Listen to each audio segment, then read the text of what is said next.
욥과 친구들의 아주 극렬한 논쟁이 이어지고 있습니다.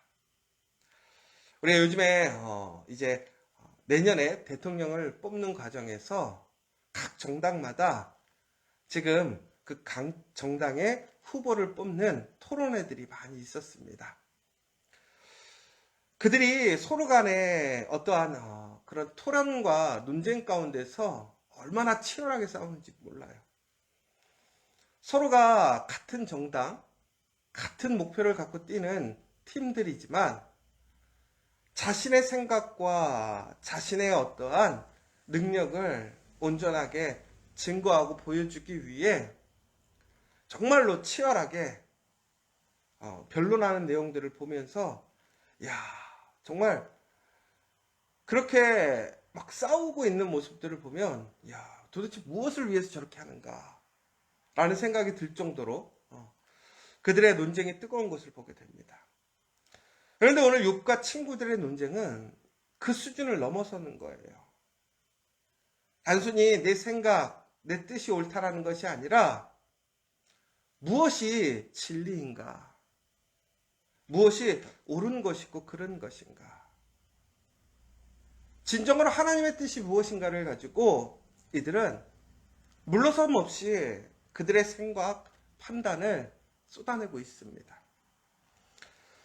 그러면서 이제는 서로가 서로에게 더 심하고 안타까운 이야기들을 하는 것을 보게 돼요.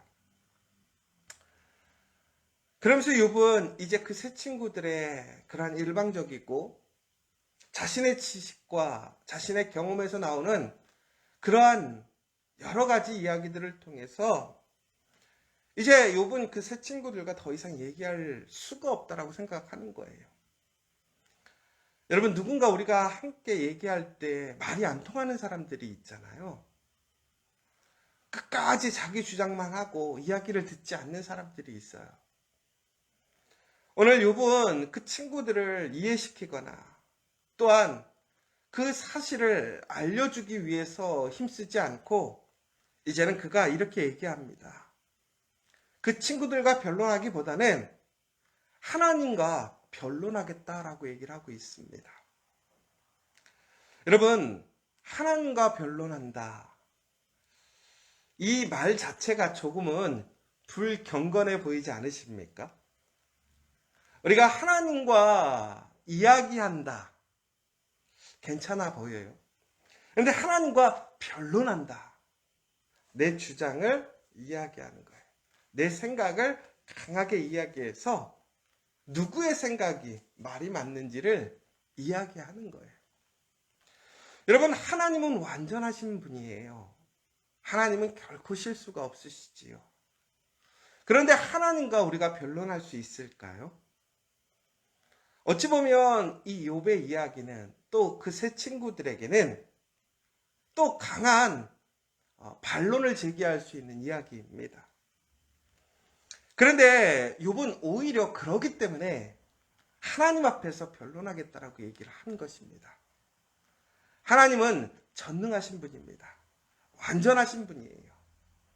그러니까 하나님 앞에서 이야기하게 될 때에 정말 옳은 것, 정말 무엇이 진리인지가 분명하게 드러날 수 있다는 거예요. 그러면서 그가 하나님께 심판을 받아야 되고 하나님께 판단을 받는다 할지라도 하나님께 골바로 이야기하고 또한 판단을 받아서 본인은 사람들과 함께하고 있는 이런 소모적이고 헛된 논쟁을 피하고 하나님께 응답을 듣겠다. 하나님과 이야기하겠다라고 얘기를 하는 거예요. 어찌 보면 이것이 의로운 그 욥의 그의 공의를 나타내는 모습일 수도 있어요. 여러분 같으면 이처럼 하나님 앞에 나아가서 이야기하시는 것을 좋아하시겠습니까? 아니면 하나님을 피해서 이야기하시겠습니까? 욥은 분명히 하나님 앞에 그 자신이 죄인이라고 인정하고 있습니다. 그가 완전하지 않음을 인정하고 있는 거예요. 그럼에도 불구하고 그는 오늘 이 시험과 또 이 고난은 그가 받아야 할 것이 아니라고 판단하고 있어요. 왜냐하면 그는 철저히 말씀대로 살아왔고 하나님의 거룩함에 참여하기 위해 힘써왔기 때문에 그렇습니다. 그러나 그 완전함이라는 것은 사람에게 없습니다. 그래서 욥은 자신이 죄인인 것을 아는 거예요. 부족함인 것을 아는 거예요. 그러나 하나님의 말씀을 위하여 하나님의 말씀대로 힘써 살아왔던 그 욥이 하나님께 고난을 받는다면 악하게 살아가는 사람들, 불법을 행하는 사람들, 하나님의 말씀을 떠나 살아가는 그러한 세상의 사람들의 모습으로 살아가는 사람들과의 모습은 불공정하다라고 얘기를 하는 것이지요. 그러면서 종국에는 그는 이제 그러한 소모적인 논쟁을 피해서 오직 그 모든 것은 하나님께 응답되어지고 판단되어져야 하기 때문에 나는 이제는 사람이 아니라 하나님께 나아가서 변론하겠다라는 얘기입니다. 참 우리가 사람들과 얘기하다 보면 억울할 때도 있어요. 그리고 오해받을 때도 있습니다. 여러분, 우린 그럴 때마다 더욱더 그 사람들에게 나의 생각, 나의 주장을 이야기하게 되는 것 같습니다. 그러나 사람들에게 내 이야기, 내 주장을 한다고 해서 사람들이 그 이야기를 들어주는 사람 별로 없어요. 오히려 이야기가 이야기를 낳고 논쟁이 논쟁을 낳고 중국에는 더 큰 갈등을 일으키는 것이 사람들의 이야기인 것 같습니다. 여러분, 누군가와 사람과의 어떠한 논쟁을 통해서 여러분이 시험을 받거나 상처받았을 때 여러분 그 가운데서 나의 이야기를 세우거나 인정하려고 하지 마십시오. 어찌 보면 그것은 아무런 의미 없는 논쟁이에요. 소모적인 논쟁이에요. 내 힘과 에너지를 빼앗기는 거예요. 왜 그렇습니까? 우리가 그 모든 것들이 사람들에게 이해되어진다 할지라도 우리가 하나님께 온전히 이해되지 않는다면, 하나님 앞에서 드러나지 않는다면 그것은 아무 소용이 없다라는 거예요. 여러분, 사람들끼리 서로 마음을 모아서 서로 이해해서 협력하여 일하는 그것이 선을 이루게 됩니까? 우리가 말씀 가운데도 우리 모든 지체들이 한 마음으로 협력하여 선을 이루라는 말이 나와 있어요. 그러나 우리가 뜻을 같이 하고 생각을 같이 한다고 해서 그것이 선이 되는 것은 아닙니다. 오히려 우리의 마음과 뜻이 모아질 때에 선이 아닌 악으로 나가는 경향이 너무나 많아요.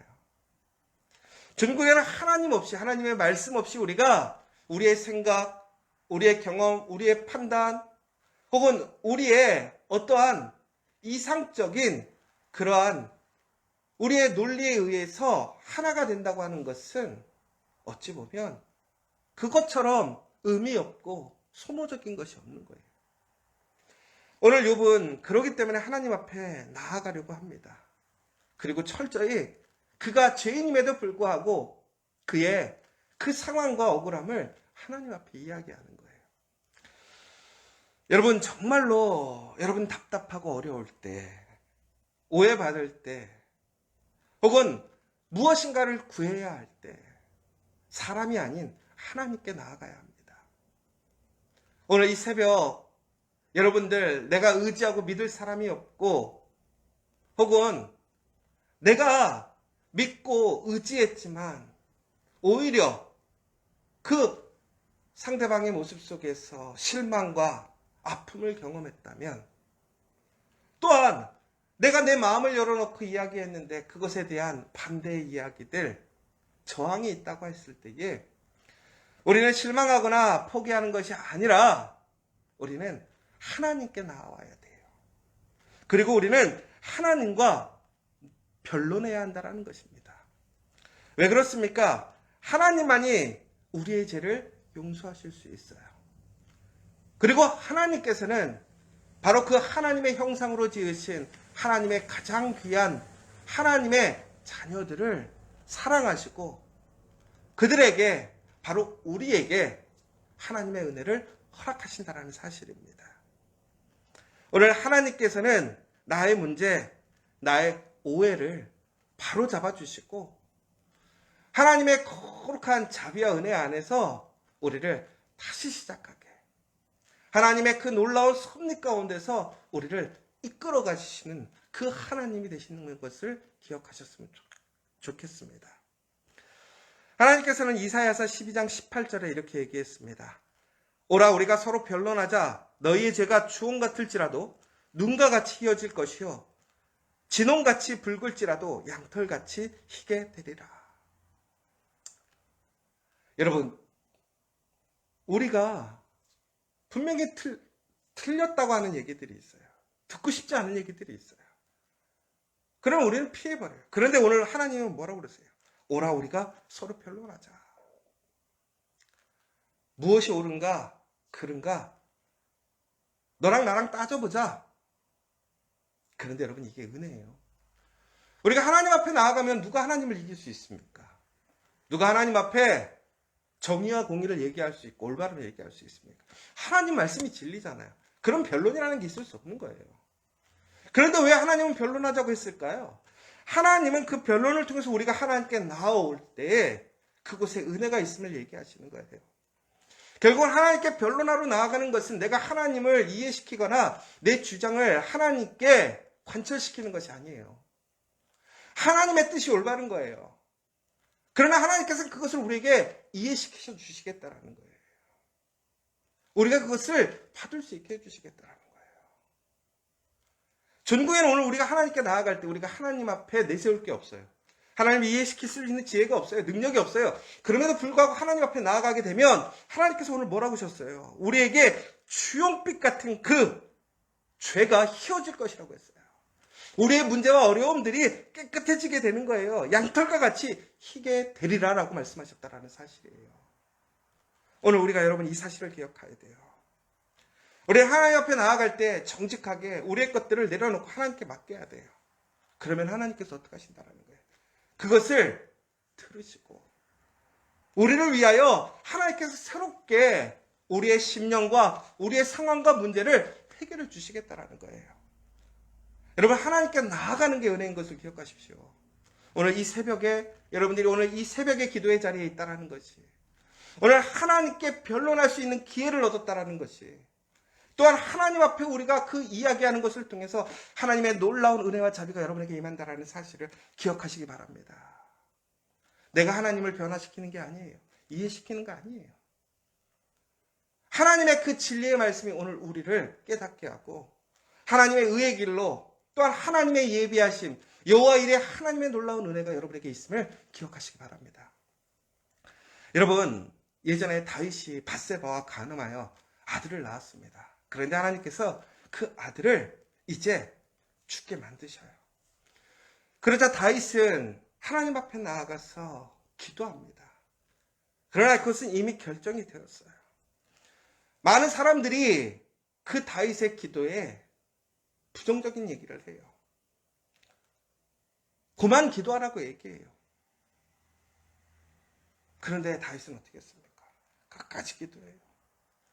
하나님께 철저히 간절히 기도해요. 그러나 결과는 어떻게 되었느냐?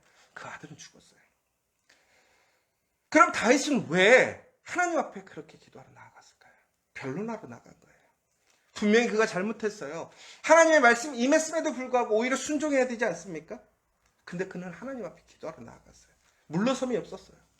결과는 변화되지 않았어요. 그러나 중요한 것은 바로 그가 하나님 앞에 나아가서 기도하는 그 모습을 통해 그는 회개하는 거예요. 더 나아가서 지금의 결과는 다를 수 있어요. 결과는 달라지지 않을 수 있어요. 그러나 우리의 미래는 달라진다는 거예요. 여러분 하나님께 나올 때에 하나님과 변론할 때에 지금 당장의 문제가 아니라 하나님의 더 큰 은혜 하나님의 복이 다시 시작될 수 있음을 기억하십시오. 그 이후에 다윗은 어떻게 되었습니까? 솔로몬을 낳게 됐고 그의 왕국은 더 큰 부흥의 발전의 시간으로 나아가게 돼요. 그렇게 죄 지은 자가 하나님 앞에 나아가서 변론하고 기도함을 통해서 지금 당장 내가 하나님 앞에 응답받지 못했지만 그러나 하나님의 그 선하신 계획들을 통해 더 큰 은혜에 참여하게 되었다는 거예요. 여러분, 오늘 이 아침에 이 자리가 그 기도의 자리가 되기를 원합니다. 우리가 이야기할 것은 오직 하나님밖에 없습니다. 사람에게 대해 기대하거나 실망하는 것이 아니라 오늘 우리는 철저하게 하나님 앞에 나아가서 하나님을 붙들고 야곱이 하나님을 붙들어서 놓지 않았던 그 간절함과 믿음처럼 오늘 다윗이 하나님 앞에 그 이야기를 들었지만 그럼에도 하나님 앞에 변론하고자 하나님의 은혜를 구하고자 나아갔던 것처럼 오늘 하나님께 매달리고 기도한다면 우리에게는 하나님의 놀라운 자비하심과 은혜가 우리에게 있음을 기억하시기 바랍니다. 오늘 욥은 그래서 그 사람들의 이야기가 아닌 하나님 앞에 나아가요.